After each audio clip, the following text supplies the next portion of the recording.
ஆனால் ஐயா அந்த கரையை வெட்டி கரைச்சிட்டு இருக்காங்க. அப்படியே வாக்கியா போட்டுட்ருக்கோம். இந்த பக்கமும் அப்படியே வலிச்சு கட்டிட்டோம்.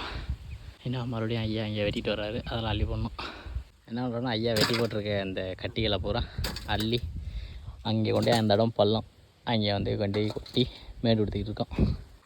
அவ்வளோதான். இந்த பக்கம் ஐயா வெட்டி போட்டிருந்த அந்த மேடு பூரா அள்ளிட்டோம்.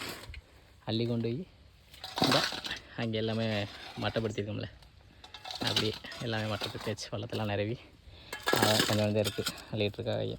என்னடா வம்பட்டி கையமாக தெரிஞ்சானே இப்போ சுற்றியில் எடுத்துடுறானே நினைப்பிய.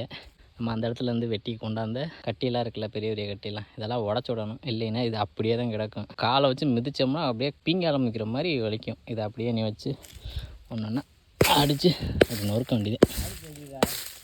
அவருக்கும் அடிச்சு விட்டோம்னா அது ஒடிஞ்சிடும்.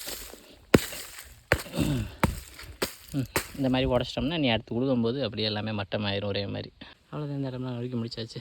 நறுக்கிட்டோம்ல. இனி மழையெல்லாம் வெஞ்சினாலும் அப்படியே கரைஞ்சிரும். அப்புறம் உழுகும்போது சரியாக வந்துடும்.